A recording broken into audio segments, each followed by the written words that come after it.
what a day for it. It's going to be awesome. Much less cars than VLN5 for the 6 hour, which is a little bit nice actually. It was chaos with all the cars last time. Had a really good day's testing yesterday, so make sure you check the highlights for that now.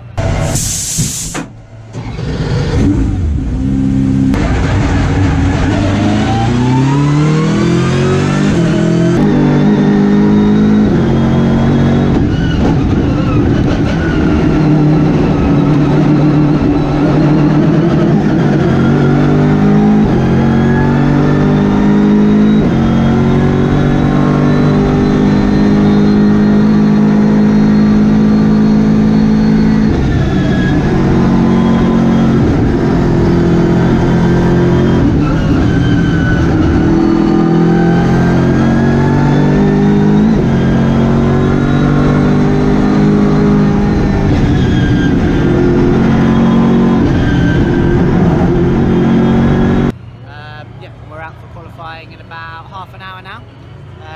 Nice and dry, a little bit cold. It was about 5 degrees this morning, which is freezing. So should be good for me because we can use softer compound tyres, which hopefully means we go a bit faster. Cooler engine, cooler air is always good for our turboed engine as well. So yeah, let's jump into qualifying and we'll catch up after that just before the race.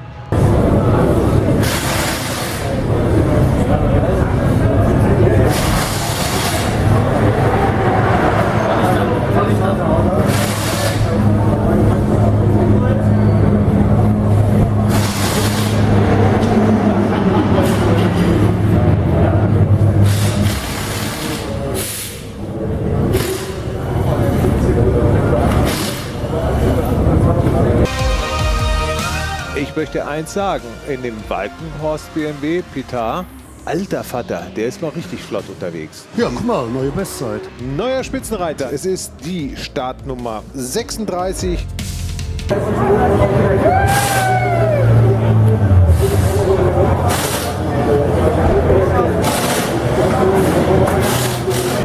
You are the man! That's what I'm fucking talking about! That's why I lose sleep!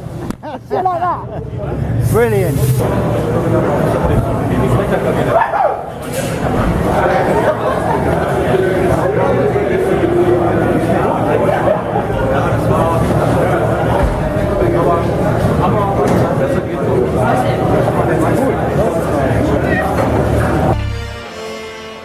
Driving on this legendary circuit is a goal of mine.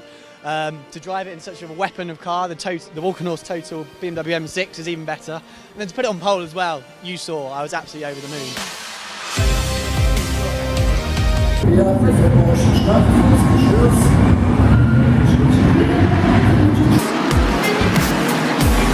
Down to the first corner they go, under the start-finish gantry. You can see the two Falcon Motorsport cars in there, but it's the Porsche that goes from second place in the grid past the pole-sitting 36 BMW from Walkenhorst Motorsport, and trying to go around the outside is the team's BMW.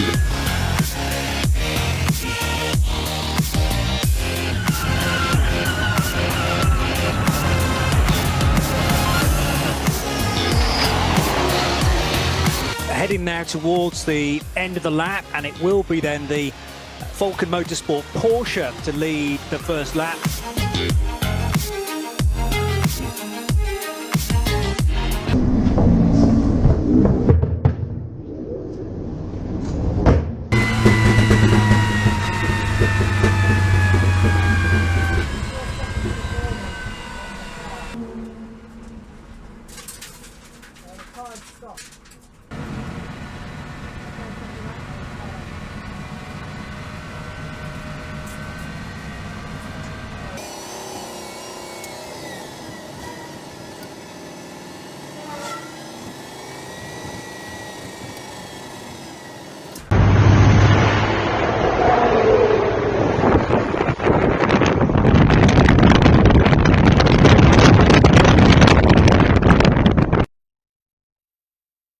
Empty truck can only mean one thing: end of the race weekend. Didn't manage to get the opportunity to vlog in between quali and the race because I only went and polled it overall, which is ridiculous. Yeah, kind of knew what I needed to do, did it, got lucky with the traffic, and yeah, all came together, which was mega. So I'm absolutely over the moon. There's a lot of big names behind me, which was awesome. So yeah, it's nice to just have that belief in yourself that you know you can mix it with the big boys, and some of the people we've looked up to for a long time. So I really hope that I can use this performance going forward in my career, which is really good. That's the whole reason we came to the Nurburgring. It's the toughest track in the world. We have some of the best drivers and best teams in the world as well. And yeah, it's good to be mixing it in and amongst them as well. So absolutely chuffed. I really couldn't even believe it when it all came, when I came in and everything, and the team were going crazy. My dad was going crazy. Henry Walkenhorst, team boss, was going crazy. TVs and cameras all in my face. So yeah, absolutely over the moon, which was fantastic. Best 7 minutes 57 seconds of my life with clothes on. So yeah, started pole. So then we changed the running order for the race itself. I would start the race, and we decided to go for a softer compound tyre because we were going to do a shorter first stint, which worked well initially. We ran top 3, dropped up to 4th on the first lap. Not too fussed about that. There's still a lot I can learn around this track from more experienced drivers, so I just latched on the back of them and tried to gap the guys behind, because ultimately we're racing for Pro-Am honours as opposed to Pro overall honours. So yeah, just tagged along with those guys. However, from sort of 2 laps onwards, I just selected reverse. The front tyres went away from me massively due to the soft compound and high temperatures, made degradation absolutely huge, and as a result I just selected reverse. I was losing 10-15 seconds a lap maybe for laps 3, 4 and 5, which meant I dropped to pretty much the back of the GT3 field, which was very embarrassing given the performance we obviously had earlier on. We put some then harder compound tyres on for the stop to then go out for my second stint, of which it worked much better. The pace was much better, but unfortunately not quite in the limelight when you're running just inside the top 10 rather than the top 3, for example, which was a big shame. So yeah, learned lots.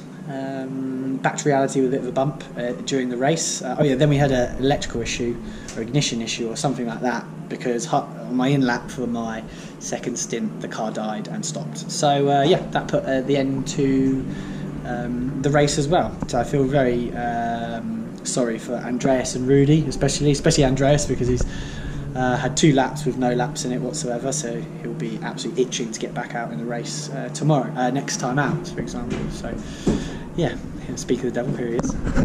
Smile. Not clear. Oh really? Okay. Oh, we thought we fixed it, but maybe not. So yeah, we'll go check out the cars. So that is the end of the race now. As you can see, the car behind me, still in the garage. I think we completed maybe 1 hour 20, maybe a little bit longer, 1 hour 30. Yeah, engine issue. We lost compression in cylinder 8 of the car. Don't know what caused it or what the problem is. So yeah, that's all the information I can give you, unfortunately. So yeah, we're going to swap the engine out for 2 weeks' time, and we'll be back out again for VLN7. So yeah, can't really bring me down from the high that I'm currently on after this morning. So it was a shame to have dropped back like we did, but we've learned a lot. It's unfortunate to learn from pole position when you obviously just want to continue the run of form that you're on. But hey ho, no, the team did a mega job. It's a shame that the cars unfortunately let us down. Just a sealed unit. It's again nothing the team could do at all. So yeah, we'll be back in a few weeks' time anyways for the next VLN, where hopefully we can carry on this pace and performance. So yeah, not like I've set the bar higher, I think. So yeah, we'll crack on for that. So yeah, make sure you tune in for that. If you have any suggestions at all, again, pop them in the comments below. Make sure you like and subscribe for plenty more content from the Nurburgring like this to come. So yeah, from a sunny Nurburgring, ciao ciao.